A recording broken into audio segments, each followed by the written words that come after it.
এখন আমি এই যে খাজনা চেক যেটা এটা আমি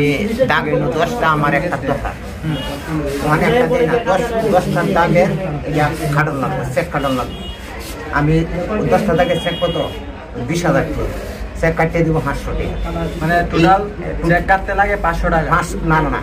এ না করবো 20,000 টাকা লাগবে আর চেকের মধ্যে কাটতে লিখে দিব সেটা 500 টাকা এই যে আমার বক্তব্য হয়েছে মানে জিনিসটা করতে খরচ হয় কত টাকা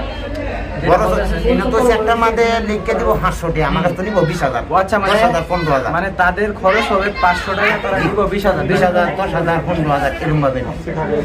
এখন আমরা এটা একটু যদি আপনারা ছাত্র যারা আছেন যদি এটা একটু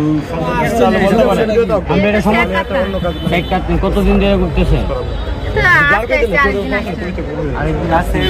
কি বলছে আজকে করা যাইব কেন করা যাবে না কোন কারণ বলছে যে আপনি ভয় পায় না ভয়ের কিছু না এটা যদি কাজ না হয় আমরা কাজটা করে দিব এর আগে করছেন কখনো না তাহলে আজকে আপনি যাবেন আবার জিনিসটা নিয়ে আবার যাবেন যাওয়ার পর যদি ওনারা না করে দেয় বা কোনো সমস্যা বলে আমাদেরকে জানাবেন কারা নাই হয়ে গেছে চেক কার্ডে উনি নাই চলো ভাই না যাই ভাই আচ্ছা তাহলে আমরা দেখতে পারি শুরু হয়েছে তো এটাই তো 10টার পরে তো শুরু হওয়ার কথা আচ্ছা এইটা হইছে কোন রুমে কাটে চেক আমরা একটু দেখা যাই ফোন দিব কেন অফিস থেকে কইতেই না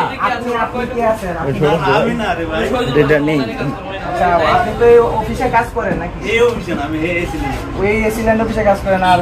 ওনার সাথে আপনার পরিচয় তো আছে অবশ্যই আচ্ছা দাদা নাম্বার আছে না নাম্বার আছে নাম্বারটা বলেন হ্যালো আসসালামু আলাইকুম খালেক আঙ্কেল বলছেন খালেক আঙ্কেল বলছেন আপনি তো ভূমি অফিসের নায়েব নাকি আপনি এখন কোথায় আছেন একটা কাজে আসছিলাম আর কি আপনার কাছে এখন আছেন কোথায়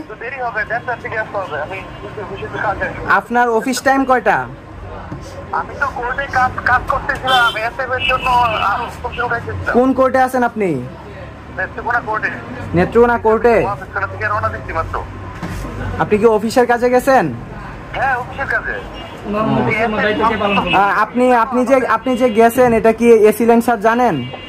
আরে অনুমতি আছে এগুলোর মধ্যে আপনি কি কাজ দেখতে পারেন গ্যাস সেক্টরের জন্য আমরা আর ওয়ার কপি জি এই নেটওয়ার্কে কালেকশন করতে হয় যার কারণে আমরা এখানে কাজটা করে নিয়েছি তাহলে আপনি আসবেন কয়টায় আজকে এই অফিসে জানাইছি আমার স্টাফদেরকে জানাইছি যে আমি ওইখানে কাজ আচ্ছা আপনি যে চলে গেছেন আপনার দায়িত্বে কেউ থাকার কথা ছিল মানে আপনার কাজটা আপনার অনুপস্থিতিতে কে করবে আপনি যে চলে গেছেন আপনার কাজটা আপনার অনুপস্থিতিতে কে করবে এখানে তো সমস্যা আছে বলতো নাই আমারটা কে করবে আমাকে আশা করতে হবে আপনারটা আপনাকেই করতে হবে তাহলে আমি আসতেছি তো এখন ধরেন অনেক গ্রাম থেকে অনেক মানুষ আসে তারা কি এভাবে আইসা তাহলে ঘুরে যাবে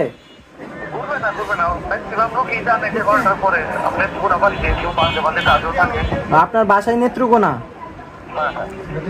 তাহলে আপনার অফিস টাইম আপনি মেনটেন করবেন না আরে ভাই বললাম না যে আমার আজকে কাজ ছিল এখানে আচ্ছা আজকে আপনার কাজ ছিল আপনি এছাড়া প্রতিদিন কি টাইম মতো অফিসে উপস্থিত থাকেন আচ্ছা আচ্ছা ঠিক আছে তাহলে আপনি আসেন আপনার সাথে কথা হবে গ্রাম থেকে লোক আসছে হ্যারাসমেন্ট হবে দায়িত্ব নিবেন না তারটা সেই করতে হবে এসে 7 জন আসবে না কোন কারণে ছুটি থাকবে সে অসুস্থ হইতে পারে সেই ক্ষেত্রে এই দায়িত্বটা কে বিয়ার করবে এখন অফিস আওয়ার রেস্ট করে বিকালও হইতে পারে অফিস আওয়ার রেস্ট করে দিবে শেষ হয়ে যায় আমরা ওরে 12টা একটার আগে হওয়া যায় না ডেলি হ্যাঁ ডেলি ওনা 12টার একটা আগে হওয়া যায় না যে প্রতিদিন আসে নাচ করতে আসলে 12টা একটার আগে ওনারে হওয়া যায় না বলতে পারেন আমাদের না আমি কয়েকদিন আগে তারিখটা এটা জানেন 10টায় তো হবে হ্যাঁ 10টাই হবে 10টায় উনি 12টার আগে একদিন না 12টা একটার আগে কোনোদিন